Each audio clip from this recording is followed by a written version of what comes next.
Good morning, good afternoon, or good evening, depending on your perspective on the world, and welcome to the Wendell Effect. My name is Brandon Wendell, namesake of the video here, and I want to welcome you back for another week of analysis and a little bit of schooling, a little bit of education, a little bit of everything, actually. So we'll go ahead and get started here and jump right in. I'll go ahead and reduce my size there.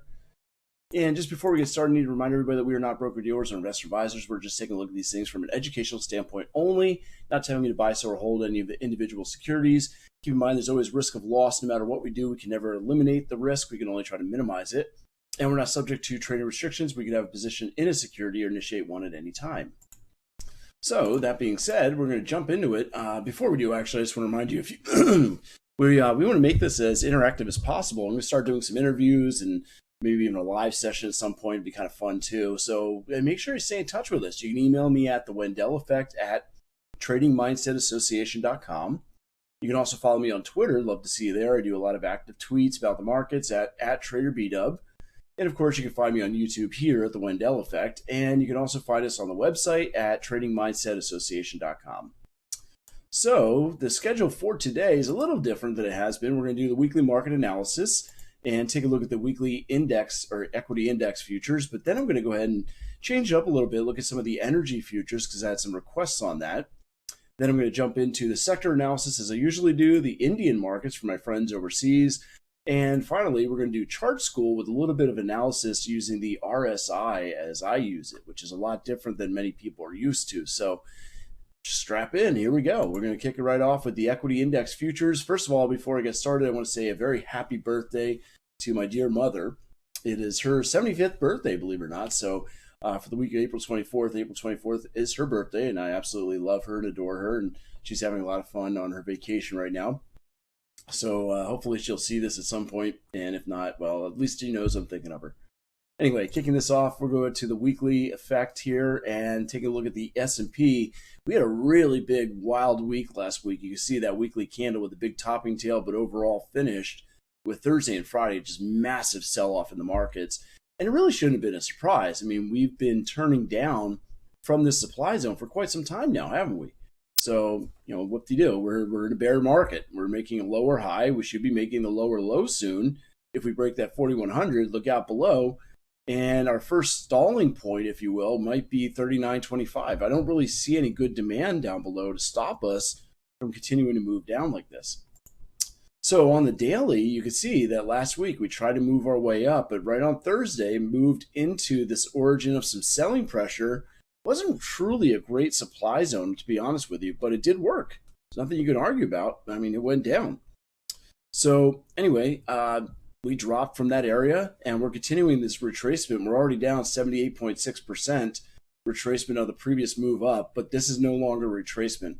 I believe this is new impulse down. Really, we had impulse correction. Now we're impulsing down. I should probably measure it that way.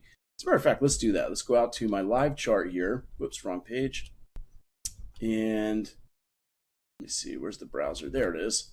So if I go to the ES on the daily time frame, again, let's do it right. We'll take a look to see, as I believe that the markets are going to be impulsing to the downside.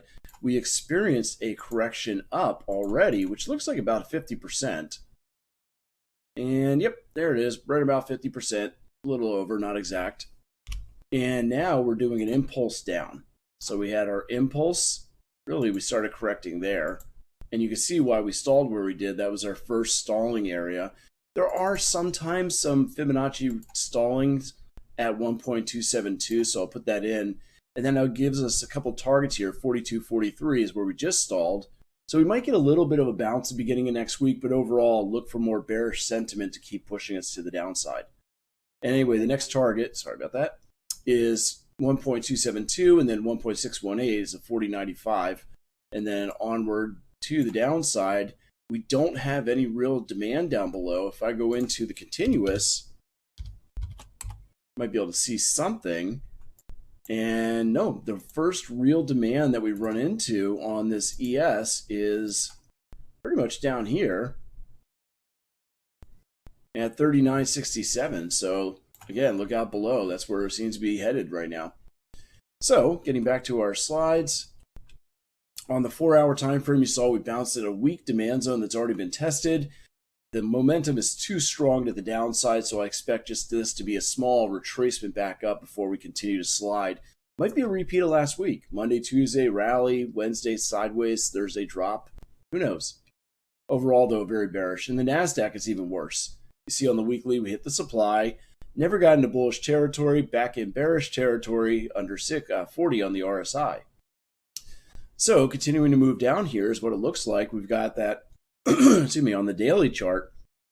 Also was not a great supply zone, kind of a drop base drop, but it didn't really meet up. I probably should have erased that. It was not really a zone, but anyway, we don't have demand here, so don't expect that to hold anything. There might be a small pause, but this is not a demand zone because it didn't close properly, didn't form the right formation, and we have too much bearish momentum for it to hold anyway. So I don't expect that to do much. Anyway, I do expect us to continue to the downside, as you can see. Okay, so looking at this daily chart now of the Nasdaq, you can see we pulled away from a supply zone. We actually hit it twice, but never got above 60 on that RSI. It shows that that's very, very weak. And we've dropped. Again, not a demand zone down here. So if we do rally, I would look for shorting opportunities around 13,660, 13,781 for this market to continue to drop to the downside. And if we go down to the, or actually we didn't, we went over to the weekly chart of the Dow. Sorry for that. We were going to a smaller time frame there. Anyway, you can see on the weekly Dow, this is not as weak of a market as the others are. It's still holding its own, but overall still bearish. It was interesting we made a higher high, but overall it still couldn't breach this prior high from the last peak, and therefore we're still bearish, but not as much. So be careful with the Dow. It's not really the market to be shorting. The better shorts are going to be on the alternative, basically looking at the Nasdaq, the Russell, and the S&P. Really, the Nasdaq's the weakest market, driving everything down. And you can see on the daily chart, we are coming down towards the demand zone, 33,150. It could cause a little bit of a bounce in the Dow, but that's the only market that really has anything there. The rest of the markets are looking very weak. We go into the smaller time frame, and actually this was 150. We got 32,616 below that on the smaller time frame, and that's not tested. I'm sorry, it's already tested. So there's nothing here to really hold the market up. Maybe we get a small little bounce up, but we continue to move to the downside. That's really all I'm seeing right now, is that a lot of bearishness in these markets. The Russell, same thing. It was really just sideways, but bearish. We went to the top of this sideways range we're in. We're now near the bottom of the range, but looking very, very weak. On the daily chart, we're eating into this demand zone because we're testing it for the second time. Didn't have a significant bounce, and we should be able to go down below this if the markets carry us that way. Really, again, we're getting led pretty much by the Nasdaq, dragging everything down. And as long as that continues to sell off, the Nasdaq and the S&P will take the Russell and the Dow with it. So might get a little bounce here in 1904, but overall I'm looking for more shorting opportunities. If we rally here to 1979.4, 1991.7, look for a short opportunity to end up breaking the 1904 and going continue to the downside. We're going to go ahead and shift gears here to the energy markets for this week. I was asked to take a look at the energy markets as I used to in my own personal channel, and now I'm doing this over here. And if we continue on here, looking at the crude oil, obviously we made that huge rally up to 120, but since then the market just gone sideways. We pulled back.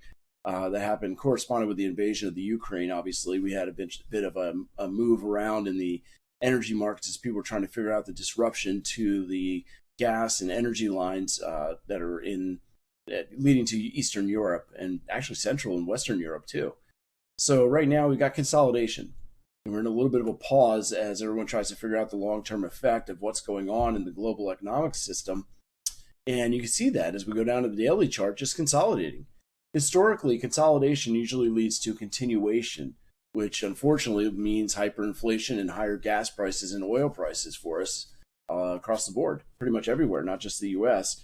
So hopefully it doesn't happen, but that's the historical movement for these charts, is that it should break again back to the upside. And we'll just have to wait and see what actually happens. So looking at the smaller time frame on the 4-hour, we're seeing again weakness. The RSI is kind of between 40 and 60, which means we have almost no trend. And just quieting down. We've tested this demand zone, and we're retracing this most recent rally up to about 109, a little under 109 actually, but we're retracing back, and it doesn't look like there's any momentum to get us either way. So we could break and just kind of melt. I wouldn't expect a big drop, but kind of a meltdown to 97.08 or even down to the demand at 95.37, that would put us near the bottom of that sideways range before we can bounce. So seeing a little bit more bearishness possibly this week on crude oil. Nat gas made a huge parabolic move to the upside. The lines for nat gas run through the Ukraine, even the Russian lines run through the Ukraine going to parts of Europe. So a huge disruption there that caused that big move to the upside. But now everything's starting to calm down a little bit, and we're getting a retracement after that parabolic move. So as you can see, we pulled back really to a little bit of demand. There was also a demand just above that caused a little bounce. And that's all we're getting as we come into these demand zones. You had rally-based rally bounce, and then another rally-based rally. We might get a little bounce here for next couple days or maybe a day or two, and then continue down to our next area, 5.813. It looks as though we're a bit bearish here and are going to continue to move to the downside. What we need to see is if we rally, if we could stay below 60, it's going to be very difficult, but if we stay below 60 on the daily, then we should be able to shoot down, maybe even down to the 5.0 area. But in the meantime, for this week, I'm expecting a small bounce, maybe up to the 6.897 before we drop again to either 6095 or 5813. That's what I'm seeing. And on the 4-hour chart, you can see that bounce might occur just a little lower than we are now. So we might open up on the weekend with a little bit of selling pressure, then the bounce. Maybe we use this area, or again, we go up to that zone that I had at 6897. So actually, it's about the same area right there. So that's kind of what I'm seeing is a bounce up to this area before we go lower. And the market on this time frame looks very, very bearish. On gasoline, same thing. We're just kind of going sideways. You can see the momentum is just dying off altogether on that RSI. We're going pretty much sideways, not getting much momentum at all. We got consolidation as well. You see prices just getting narrower and narrower. There's not much to do except play the range. Sell the highs, buy the lows when that happens until we get the breakout. Be careful. We've got a lot of false breakouts in the past on different securities. So with gasoline on the 4-hour chart, if we do rally at all with oil and nat gas, we could just stall out here at the 3.3377 before dropping down to our next demand of 3.1553. The RSI is not helping us at all. It's pretty much flat, meaning we have no momentum. So wait to see where the momentum picks up and be patient to get in on gasoline until you hit high quality zones. That's really what we need to do, is just be patient. It's kind of difficult to sit on your hands sometimes. You feel like you have to trade. In reality, you have to wait for the right opportunities. So you don't have to trade at any time. You just got to make sure you get the right opportunities. So heating oil, same thing. We had a pretty good rally there, but really heating oil is going into kind of disuse. The northern regions are warming up, so heating oil is not going to be in demand. It usually sells off a bit this time of year, and we're starting to see the effects of that. We're kind of flattening out after that big rally that we had. So we've got lack of momentum. We're probably going to pull back towards the 3.2 area, and you can see consolidation here. Now, if we do break to the upside on the consolidation, which is a bit unusual given the seasonality of the security, then we can run up to 3.9390 supply. But if we end up breaking this basing or consolidation to the downside, we've got our first downside target at 3.35.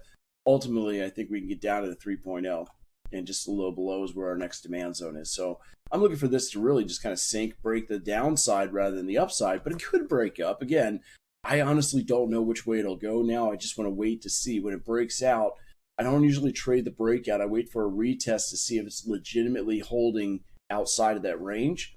And if it does, then I make the trade. So keep an eye out on that for this week. Moving into sector analysis, we'll take a look at what's going on, maybe some hot stocks, some sector performance. We'll follow up on stuff we looked at last week as well. So looking at the overall analysis here of the week, I think I'm missing something here. Nope, that's last week. There it is.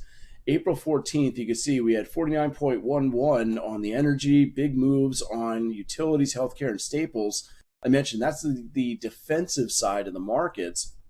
And as you see this week, things have changed a little bit. Energy actually went up by 2% to 51.47. We had a move on staples as well by about 4% to 17. So you can see it's a rush to safety, 13 up to 17. We fell back a bit in healthcare, about 1.5%. And we also fell back just about 0.25% in utilities. But there is a bigger move into consumer defensive and staples which is, again, a sign that the markets are going to continue to drop as people are rushing to safety. So looking at the XLE, which is that energy market, you can see we kind of pulled back off the highs. We had a negative divergence after we started rallying. And, the problem is that when you look at the sector rotation, everybody thinks that, oh, I'll just buy the staples, healthcare, and utilities because they're going to go up when the market drops. That's not true. Be careful. What happens is this is comparing all the markets to the S&P. So even when the market goes down, the broad market, these just don't go down as much. So they're outperforming that S&P as a whole. It doesn't mean you'll make money. This is not going up 17%. It's just doing 17% better this period than the S&P was. So it still goes down. As you can see, energies were going down. They just didn't go down as much as the broad market. So you got to be careful with how you interpret that sector rotation. That's why I always disagreed with some of the diversification policies that many brokers will give you. They would say, I'll diversify your portfolio in multiple sectors. You'll be fine. No, you won't. When the market crashes, everything goes down. Some things just go down slower. So you got to be more defensive and use different assets like futures or Forex to diversify your portfolio properly. Even crypto. So anyway, looking at the sector, energy, as you can see, the whole sector was red for the most part with a few exceptions. And Occidental Petroleum, which I highlighted last week, well, you take a look at what happened. It actually did break out to the upside. But when it broke to the upside, it failed to stay high. You can see there's no momentum there. And on Thursday, when we made that high, we had what's called negative divergence, which is showing us negativity and bearishness. And sure enough, we followed to the downside. So you got to be careful of those warnings. Yes, it was a bullish stock. Yes, it did break to the upside. No, it couldn't sustain that breakout. Again, that's why you got to be careful when you watch breakouts. Schlumberger, same thing. That was highlighted as a potential bullish stock. And you could see early part of the week, we had that breakout. But of course, it failed on the retest. You can see that with the RSI, we couldn't get above 60 to sustain the bullish move. And now we don't really sustain the bearish move. It's kind of going sideways because we don't have enough bearish momentum to continue down. So on Friday, when things were selling off, Schlumberger actually held up at the end of the day. Not saying that's a good buy. It's just I'm just giving you awareness of this. I don't think the energy sector is going to be a good buy opportunity this week. Now, if we go out to the live before I continue on with this, and we look at the S&P map here, you can take a look at the we'll just do last week for a moment. And we can go into the energy market and you see everything's red except for PSX, barely to the upside. So in fact, what went up very, very high can possibly drop very quickly. And we have some big leaders to the downside here, We've got CVX, Chevron, you've got ConocoPhillips, EOG. So look for those to continue to push to the downside as the favorite sector for a while when inflation was really running hot here is going to start turning as markets start to fluctuate and move into those staples, utilities, healthcare, things like that. Speaking of those, you can take a look at some of those as well. You can see that on the defensive side, where are we here? Consumer defensive, there it is on the right. This is actually the most green you see out of most of the sectors. You see packaging, Kraft Heinz, General Mills, Kellogg's, they're actually holding up pretty well. Smuckers. And over here, Monster Energy took a nice little move up to about 3.75%. Target was one of the ones we were watching. That's also up 1.89% for the month, or the week. Excuse me, the week. So again, we'll go back here and take a look at utilities. PEG was one that we were looking at, and you can see for the week it's up almost 1.5%. So XLU, it was losing momentum. Oops, let me move this over a little bit. There we go, get that out of the way. And you can see that overall we were trying to move up, but like I said before, we were losing momentum. There's divergence here, and that led to this collapse. Now what we need to see is if 40 holds as we pull back. If we can bounce at one of these retracement values and hold 40, then we'll actually see utility start to rally again. If we don't, if we end up breaking 40 on the RSI, then look out below. That demand's not going to hold us. We'll probably move down to the 68 level. And there'll be some good shorting opportunities both on the ETF and on individual stocks. So looking at, what do we have here? PEG, that was the stock I was mentioning last week. This is on the hourly time frame. And you can see good movement to the upside, and we're just retracing a little bit.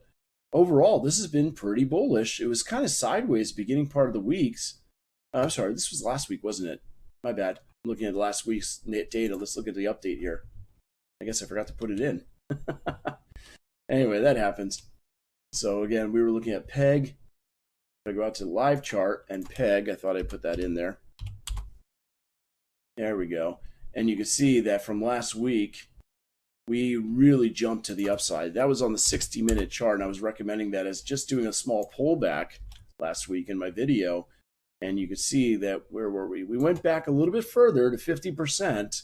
So we weren't done with the retracement. We tried to go higher, fell back a little bit, held 50%, and that ran.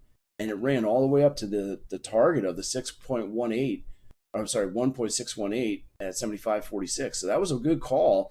Unfortunately, then when the markets dropped, it dropped too.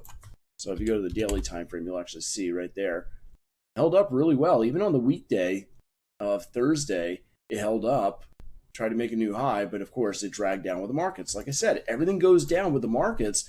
It's just that this was poised to go to the upside a little bit better than some of the other markets. So continuing on here, what else were we looking at? Acceleron Corporation. Acceleron, this was the last week that we got together, and I was talking about it was trying to rally but started failing.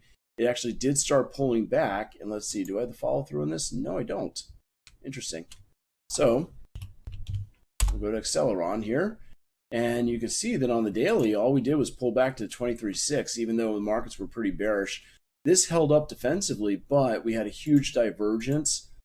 So unfortunately, that was kind of the warning sign that things were going to go down, and you can see that, yeah, it just didn't hold up very well. So are we going to be able to continue to bounce here? Well, 48.12 and the next retracement value is what I'm looking for, a possible bounce, but that's been tested. So if that's been tested, we're likely to drop down to 50%. So look for more selling pressure on Acceleron. Let's see if we go into a smaller time frame here, like 60-minute, if there's a zone somewhere, and there is. As we're getting ready to move down, if the market rallies this week, I would say that, well, that's their first area of supply, drop, base, drop at about 49.66 to continue the move down. XLP, so the staples, again, we had a huge divergence going on, and that was warning us that we were going to get a pullback.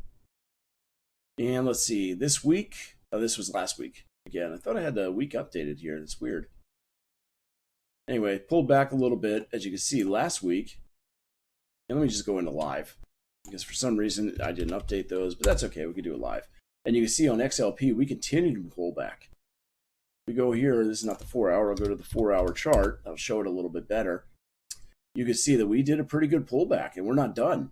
So even though defensive is normally a bullish sector, at this point, it's really not. It's just pulling back with everything else and showing a lot of weakness. So no need to try to go long. There may be a bit of a bounce at the 78.6, but I'm not really looking forward to any kind of meaningful bounce here in the staples. So TAP was one that we were looking at for the bullish side. Let's see, do I have the follow through on that? Not yet. No, so let's go ahead and take a look.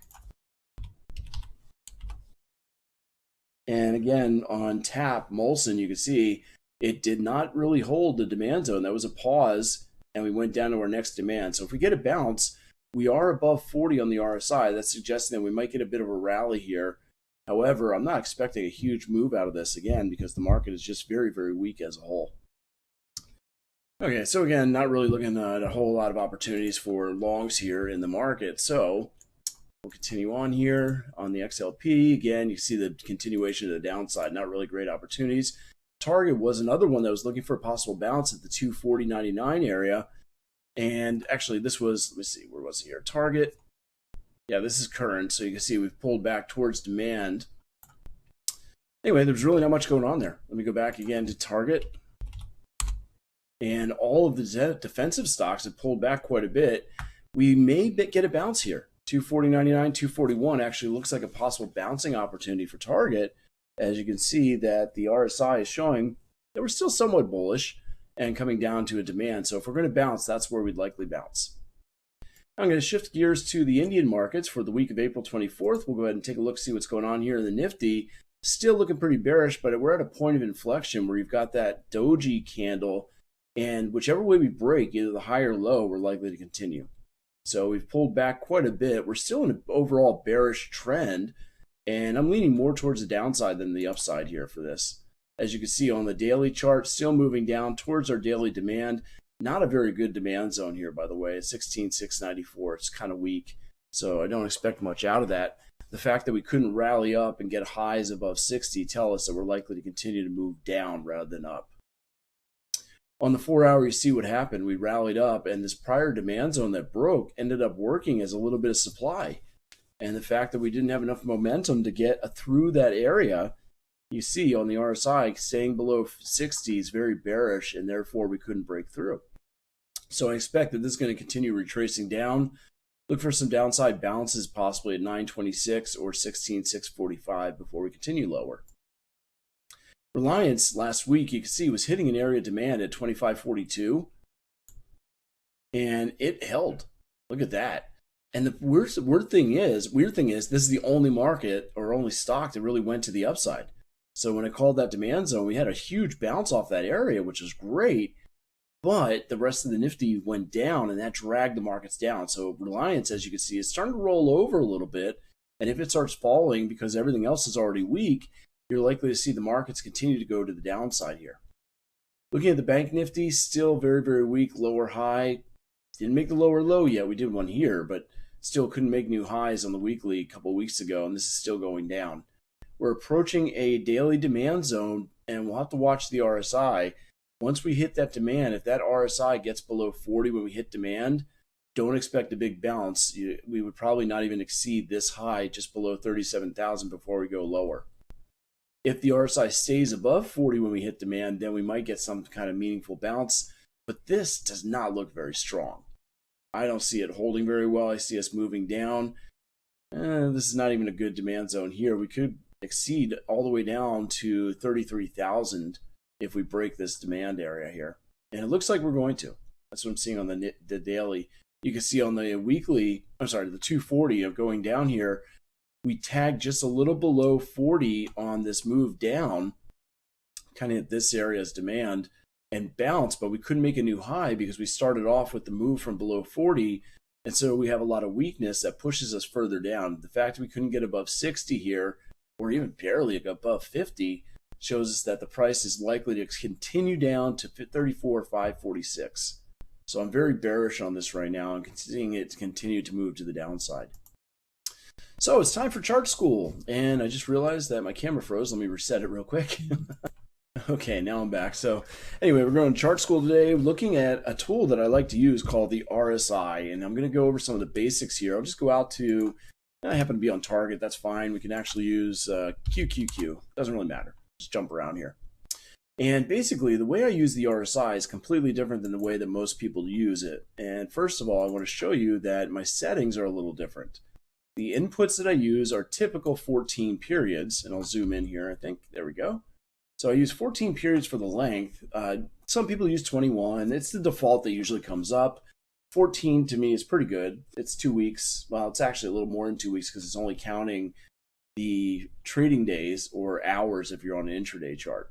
On style, what you need to do though is change the overbought or upper band to 60 and the lower band to 40.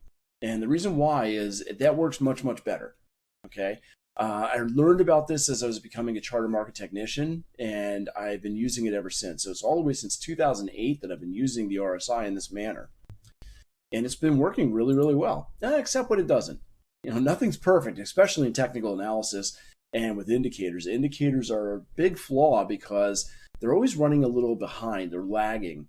But this can work because it, we use it a little different, like I said. So basically, what I'm using this for is a momentum indicator. And what you have to realize is that 50 is a pretty important number for the RSI. So I'm going to go ahead and highlight that a little bit more here. I'll put that maybe, use a darker green, thicken the line a little bit. There you go. You can see there's 50. And when I'm reading this RSI, what happens is any price action that you see that takes the RSI above 50 is measuring bullish momentum. And really, the further away from 50 you get, the more bullish momentum you have. Well, the same could be said on the downside. And that is when you go below 50, you're measuring bearish momentum.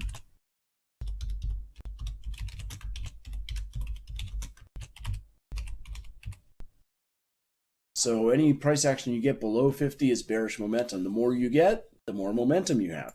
That's simple. And as I mentioned, that my overbought and oversold becomes 60 and 40. And a simple reason why is this can help me with trends and which way prices are likely to move. Overall, when price is in a strong bullish trend,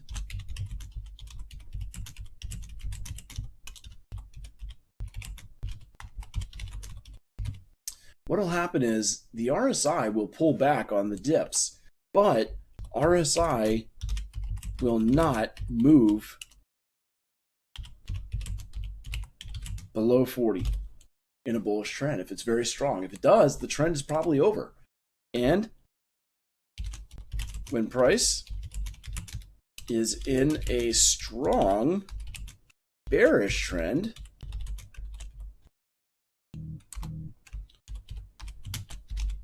RSI will not, let's say, move above 60. So 40 and 60 can really tell you what trend you're in when you look at it at a glance. Well, let's test this out. I'm going to go to different securities to save this. So let's go to SPY. And it doesn't really matter the time frame. It can work on any time frame, really.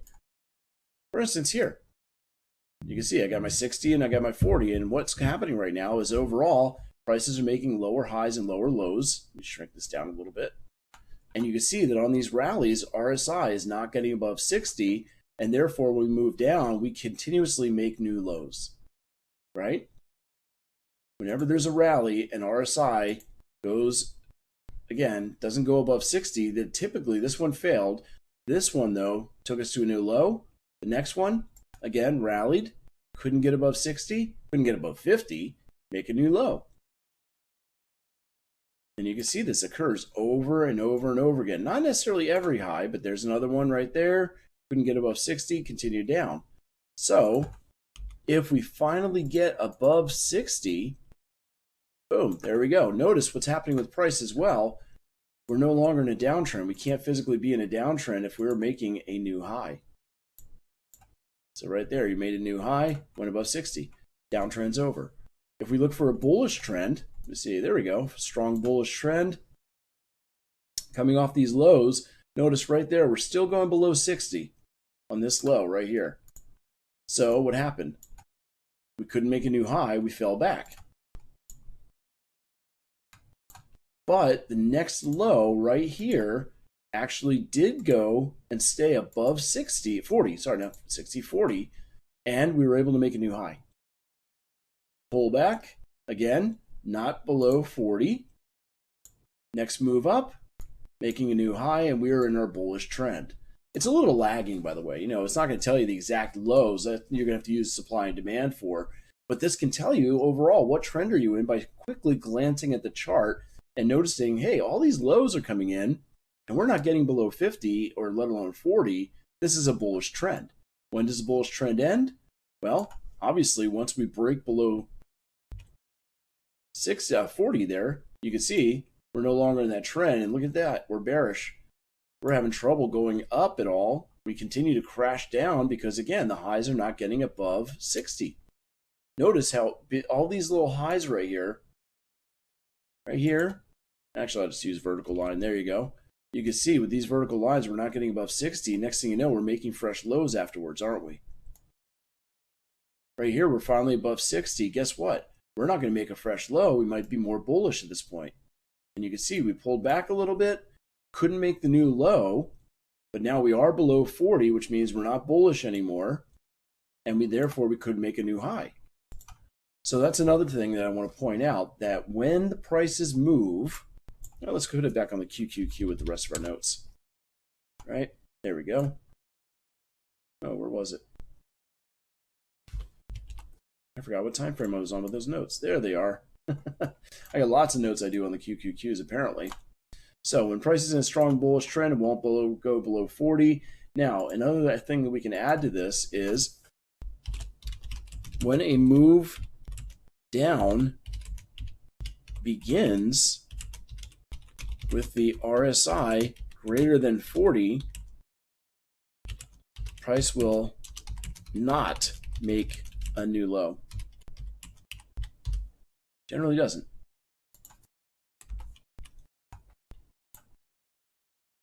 And move this over. If you want to take a screenshot, go for it. When price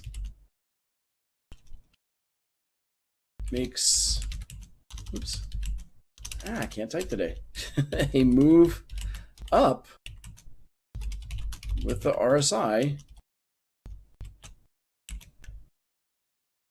below, I'm sorry, I did this wrong. This should be greater than 60. Just knew I did something wrong there. And when price makes a move up with the RSI less than 40, no new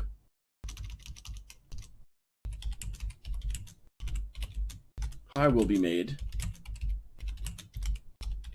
without a retracement. There we go. So if we start to make a move down with the RSI above 60, we had too much bullish momentum. We should not be making new lows, period.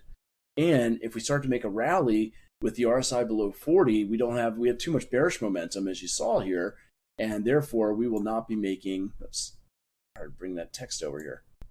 There it is, we'll do it that way. So we will not be making a new high without a retracement. And we saw that. So again, if I go back to SPY, and we'll go to a weekly chart. Again, it doesn't matter the time frame. So we can go back in time weekly here and take a look at what's going on in the markets. There's a nice big bullish trend in the weekly chart of the S&P, right? So when do we know the trend's going to end? Well, first of all, we're making highs here with a little bit of weakness. Notice, but we still went above 60, so that's okay. I'll zoom in a little bit. And therefore, we didn't make a new low without a retracement. Now we have a problem because here, let's see, looks like we barely made above 60. So we might not make a new low. And there it is, we went higher. Now we got a problem. We'll talk about divergence later, but the trend is over, isn't it? That bullish trend is completely over because we have broken below 40 on the RSI. So that means, notice these rallies we're making here, none of those rallies were able to make a new high with the green candles. Couldn't break the prior highs, couldn't break the prior high. And the reason why, we moved up from below 40. Not going to happen. We're rallying up from below 40, and we need to pause first before we can make that high. There it is. We came up to the prior highs and stalled out. Now we've made a low where we're not below 40, and the bullish trend resumed. It works.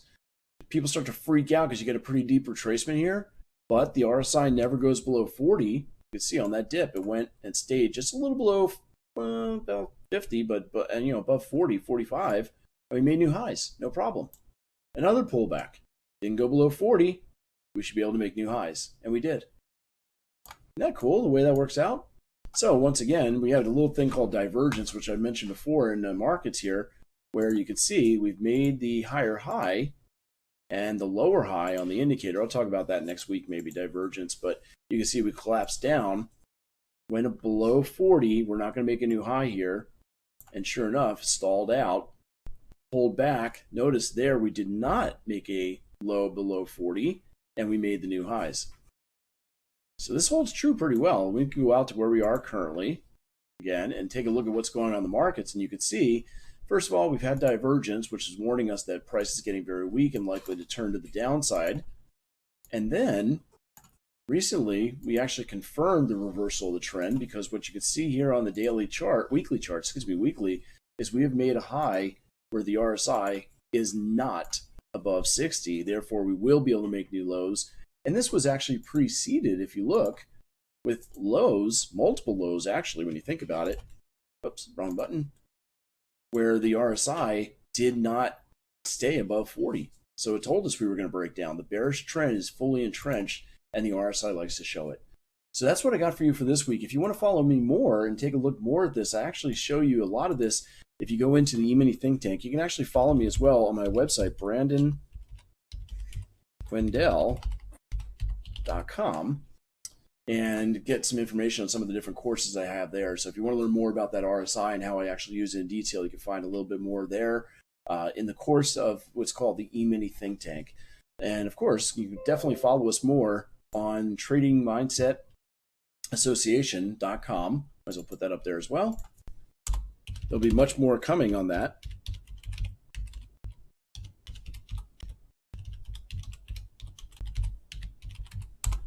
There we go. So follow us on trading. Whoops, I spelled that wrong. It's mindset. There we go. Tradingmindsetassociation.com. You'll also be able to see a lot more information coming up very, very soon on that as well. So until next week, trade safe, trade well, and take care, everyone.